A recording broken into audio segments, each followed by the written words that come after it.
हरे कृष्णा। आप सभी को विजया एकादशी की बहुत सारी शुभकामनाएं। परम भगवान श्री हरि की विशेष कृपा आपके और आपके परिवार पर बनी रहे और आप उनकी कृपा से भगवान श्री कृष्ण की शुद्ध भक्ति प्राप्त करें, ऐसी प्रार्थना हम करते हैं। फाल्गुन मास के कृष्ण पक्ष में आती है एक विशेष एकादशी, जिसे कहते हैं विजया एकादशी। इस एकादशी का पालन करके मनुष्य अपने समस्त पूर्व जन्म के पापों का नाश कर लेता है और अपने आध्यात्मिक भक्ति पथ में अग्रसर हो सकता है। इस जन्म में उसके समस्त भौतिक इच्छाएं और मनोरथ पूर्ण होते हैं और मृत्यु के समय वह परम आध्यात्मिक लोक को प्राप्त कर लेता है। इस एकादशी का निष्ठा पूर्वक पालन करने से मनुष्य इस भव सागर के बंधन से सदा सदा के लिए मुक्त हो जाता है और परम भगवान श्री कृष्ण की शुद्ध भक्तिमय सेवा प्राप्त करके उनके धाम को चला जाता है। ये वही विजया एकादशी है जिसका पालन स्वयं भगवान श्री रामचंद्र ने किया था और उसके पुण्य प्रभाव के स्वरूप उन्होंने महापराक्रमी रावण का वध किया था और माता सीता को पुनः प्राप्त किया था। तो चलिए इस परम पावन और मंगलकारी विजया एकादशी के दिन हम उससे जुड़ी हुई एक पौराणिक कथा का श्रवण करते हैं। एक समय की बात है जब पांडवों में ज्येष्ठ युधिष्ठिर महाराज ने परम भगवान श्री कृष्ण से पूछा, हे वासुदेव,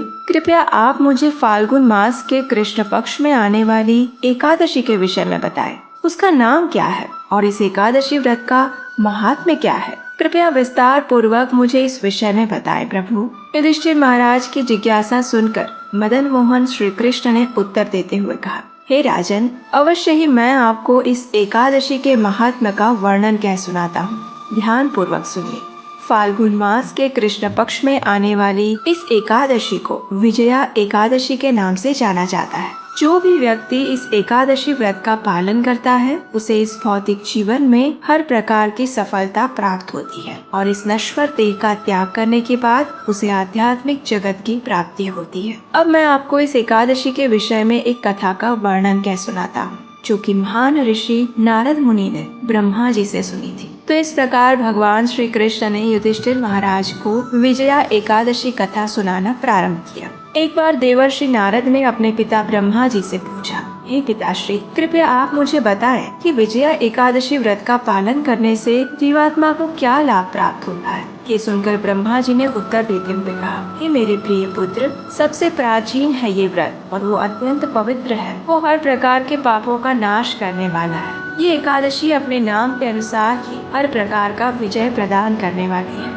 एक बार भगवान श्री रामचंद्र अपने भाई लक्ष्मण और भार्या श्री सीता माता के साथ वनवास के समय में पंचवटी में वास कर रहे थे। अब एक दिन क्या हुआ कि दुष्ट रावण ने माता सीता का अपहरण कर लिया और इस बात से अपनी मानव लीला निभाते हुए भगवान श्री राम सामान्य मनुष्य की तरह ही अत्यंत व्यथित हो उठे। जब वे माता सीता को खोज रहे थे उस समय उन्हें मार्ग में जटायु मिले, जिन्होंने किस प्रकार दुष्ट रावण ने माता सीता का अपहरण किया था उसका पूरा वृत्तांत कह सुनाया। उसके पश्चात जटायु वैकुंठ लोक में चले गए। कुछ समय पश्चात भगवान श्री रामचंद्र और वानरों के राजा सुग्रीव के बीच मित्रता स्थापित हुई, जिनके साथ मिलकर उन्होंने वानरों और भालुओं की एक बड़ी सेना तैयार की। श्री राम ने हनुमान को माता सीता की खोज करने के लिए लंका भेजा, जहाँ हनुमान ने माता सीता को भगवान श्री राम की अंगूठी दिखाई और उनका संदेश भी दिया। वापस आकर हनुमान ने अशोक वाटिका में दुखमय स्थिति में रह रही सीता माता की स्थिति का समाचार श्री राम को कह सुनाया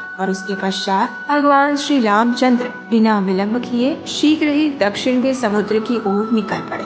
समुद्र तट पर पहुंचते ही उन्हें इस बात का अनुभव हुआ, समुद्र अत्यंत गहरा है और इतनी बड़ी सेना को समुद्र पार करवाना एक सबसे बड़ी चुनौती है।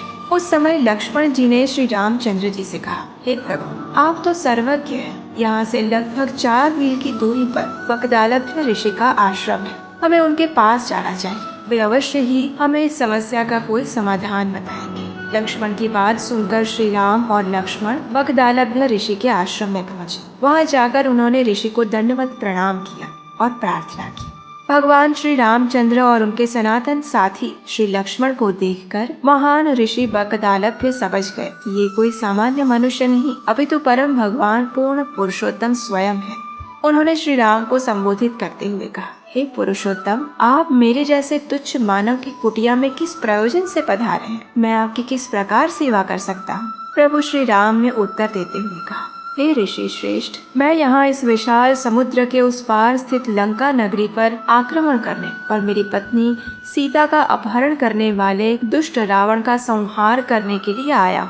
मेरे साथ मेरे वानरों की सेना भी है। कृपया आप हमारा मार्गदर्शन करें कि किस प्रकार हम इतने विशाल योजन लंबे अम्बुधि को पार कर सकते हैं। बगदालभ्य ऋषि ने कहा, हे श्री राम, मैं आपको एक ऐसे व्रत के विषय में बताऊंगा जिसका पालन करके आप रावण के ऊपर अवश्य विजय प्राप्त कर पाएंगे और आपकी कीर्ति पताका 10 दिशाओं में लहराएगी।